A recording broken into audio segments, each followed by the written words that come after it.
बात नई टीम नई कमान की कर लेते हैं, क्योंकि चुनाव में हार के बाद समाजवादी पार्टी ने यूपी प्रदेश अध्यक्ष को छोड़कर सभी प्रदेश अध्यक्षों को हटा दिया।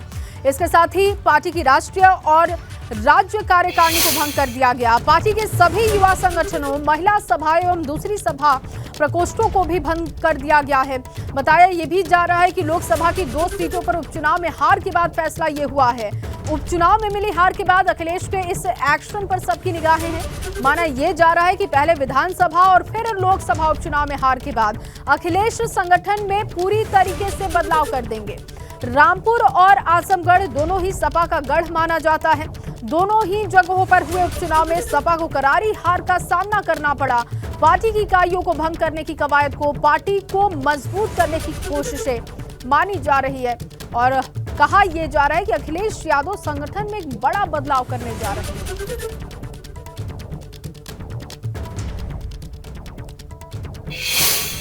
और अनुभव हमारे संवाददाता ज्यादा जानकारी के साथ लखनऊ से हमारे साथ लाइव जुड़ गए हैं। अनुभव, रामपुर और आजमगढ़ के उपचुनाव में हार इतना बड़ा झटका है समाजवादी पार्टी के लिए कि अब जो बदलाव किए गए हैं, राष्ट्रीय और राज्य कार्यकारिणी को भंग किया गया है, सोच तो यही है कि अब कुछ बेहतर स्थिति होगी। हाँ देखिए, बिल्कुल जिस तरीके से ये दोनों जो बाई इलेक्शन हुए उसके जो परिणाम आए वो समाजवादी पार्टी के पक्ष में नहीं आए। यानी वो 2019 में उन्होंने 5 सीटें जीती थी लोकसभा की, और जब उपचुनाव हुए तो वो घटकर 3 हो गई। दोनों सीटें उनके कब्जे में थी, वो दोनों सीटें वो हार गए।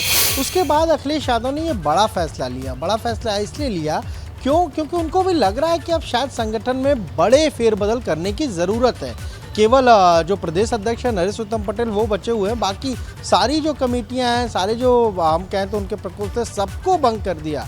अगर हम समाजवादी पार्टी की बात कर ले, उनका जो ऑर्गेनाइजेशनल स्ट्रक्चर है तो उसमें जो राष्ट्रीय कार्यकारिणी है उसमें कुल 51 सदस्य होते हैं।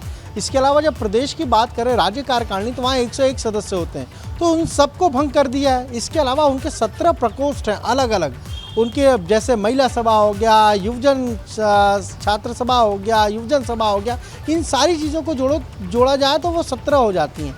तो कहीं ना कहीं अब जो ये उन्होंने इकाइयों को भंग किया है, चर्चा तो पहले भी थी, जब विधानसभा के चुनाव हुए परिणाम समाजवादी पार्टी के पक्ष में नहीं आए तब भी यही चर्चा थी कि शायद वो कमेटियों को भंग करेंगे, सारी इकाइयों को भंग करेंगे, पर तब अखिलेश यादव ने ऐसा नहीं किया। शायद वो सोच रहे होंगे कि इसको हम आगे करते हैं, अभी बाई इलेक्शन होंगे वहाँ पर देख लेते हैं, पर जब नतीजे उनके पक्ष में नहीं आए तो उन्होंने ये बड़ा कदम उठाया है।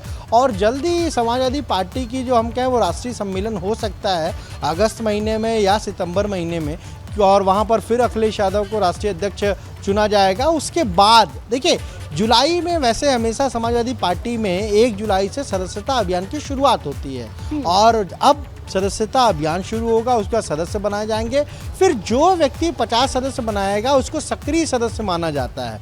उसके बाद डेलीगेट्स की नियुक्ति होती है। तो एक पूरा प्रोसीजर है, पूरा प्रक्रिया है, और शायद 2024 के लोकसभा चुनाव को देखते हुए हम ये कह सकते हैं कि अब जब समाजवादी पार्टी का जो संगठन बनेगा, उसका जब गठन होगा तो उसमें बहुत सारे बदलाव दिखेंगे। हो सकता है कि जो बिल्कुल अनुभव, दूसरे दलों से लोग बदलाव जरूर बड़ी जिम्मेदारी समाजवादी पार्टी में मिल सकती है, होंगे, लेकिन ये बदलाव कितने सक्रिय होंगे और कितना आगे काम जिस सोच के साथ भंग किया गया है राज्य और राष्ट्रीय कार्यकारिणी को, वो कितना कारगर आगे साबित होगी, ये देखने वाली बात होगी। शुक्रिया आपका जानकारी के लिए।